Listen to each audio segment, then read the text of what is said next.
Madhya Pradesh weather पर आप सभी भाइयों का स्वागत है। 18 जून की वेदर रिपोर्ट में मध्य प्रदेश के भागों पर देखें मानसून पहुंच जाना चाहिए था, लेकिन अभी तक नहीं पहुंचा है, क्योंकि 15 जून के आसपास दक्षिणी भागों पर मानसून का आगमन मध्य प्रदेश के भागों पर हो जाता है, लेकिन अब की बार जो है थोड़ा लेट पहुंचने की संभावना है। उसके बारे में बात करेंगे। फिलहाल भारत के पहाड़ी राज्यों पर कल एक WD पहुंचने वाला है, एक सर्कुलेशन पश्चिमी राजस्थान के भागों पर बनने वाला है।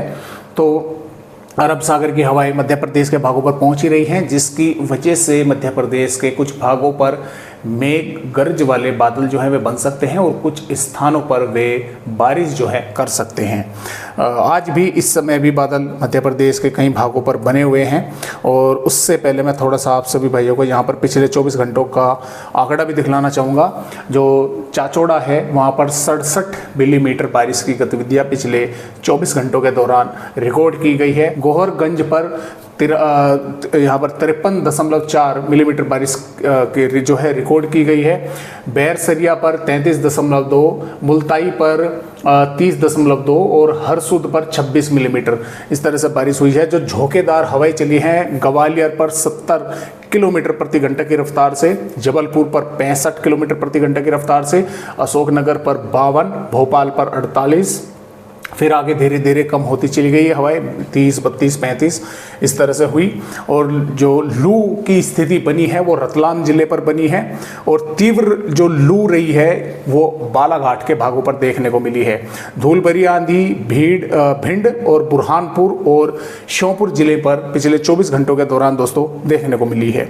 आइए अब थोड़ा सा मानसून के बारे में बात कर लेते हैं कि किस तरह से देखिए यहाँ पर जैसे कि आप देख पा रहे हैं, जो मानसून की डेट है यानी कि 15 जून में मध्य प्रदेश के भागों को जो मानसून है वो टच कर लेता है और लगभग 20 जून के आसपास मध्य प्रदेश के भागों पर पहुंच जाता है, और यानी कि मध्य से उत्तरी भागों की तरफ आगे बढ़ जाता है और 25 जून के आसपास लगभग सभी जिलों पर पहुंच जाता है। लगभग श्योपुर भिंड के आसपास के भाग जो है बसते हैं और 30 जून तक सभी भागों पर पहुंच जाता है मध्य प्रदेश के भागों पर। तो यानी कि 15 जून से, और जो पूरी मध्य प्रदेश की हिस्ट्री लें तो लगभग 30 जून के आसपास इन 15 दिनों में मध्य प्रदेश के सभी जिलों पर मानसून पहुंच जाता है।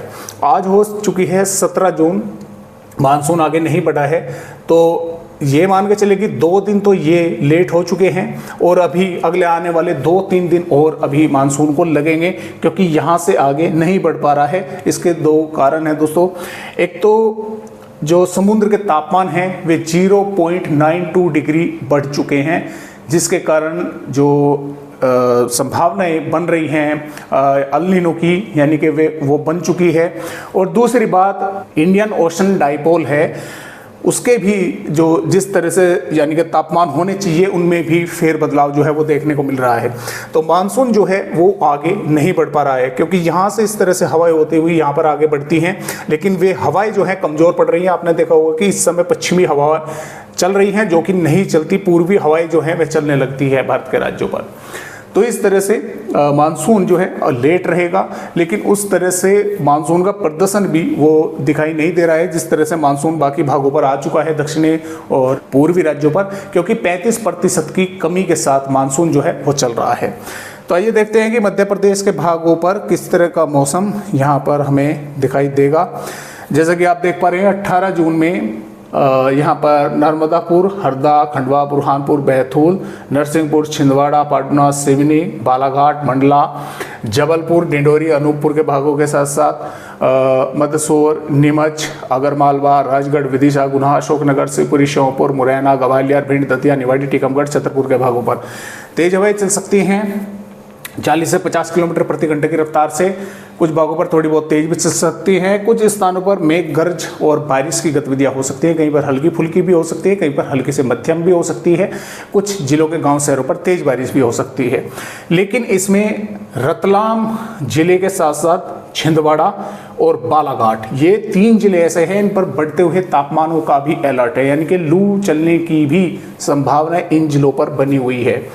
इसके साथ साथ झाबुआ, अलीराजपुर, धार, खरगोन, इंदौर, देवास, सीहोर, रायसेन, सागर, दमोह, पन्ना, सतना, रीवा, सिद्धि, सिंगरौली, उमरिया, कटनी, इन पर कोई चेतावनी नहीं है, लेकिन बादल वगैरह दिखाई दे सकते हैं। कुछ स्थानों पर थोड़ी बहुत बूंदाबांदी हो सकती है या मौसम भी पूरा दिन साफ ही देखने को मिल सकता है। तो इस तरह से 18 जून का अपडेट मध्य प्रदेश राज्य का है।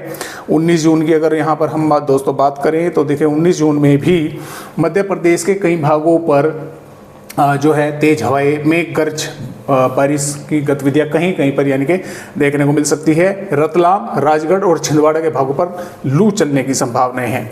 20 जून की दोस्तों अगर बात करें तो देखिए 20 जून में भी जैसे कि आप यहाँ पर देख पा रहे हैं, जो राजगढ़, रतलाम, टीकमगढ़, छतरपुर, दमोह और छिंदवाड़ा, बालाघाट के भाग हैं, यहाँ पर लू चलने की संभावना है। बाकी भागों पर ग्वालियर, मुरैना, भिंड, निवाड़ी, टीकमगढ़, बैतूल, पाडुना और मंडला, सिवनी, ढिंडोरिया, अनूपपुर के भागों पर तेज हवाएं चलना, कुछ भागों पर मेघ गर्जना, बूंदाबांदी होना, इस तरह की जो है यहाँ पर संभावनाएं हैं।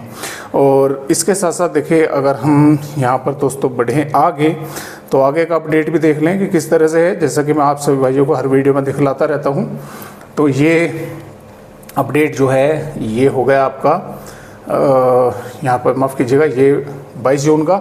लगभग 22 जून में मध्य प्रदेश का मौसम साफ रहेगा, 23 जून में भी साफ रहेगा, 24 में भी साफ रहेगा। 25 जून से फिर बादल दिखाई देंगे और 25, 26, 27 जून के आसपास फिर से बारिश यानी कि बढ़ने की संभावना मध्य प्रदेश के भागों पर है।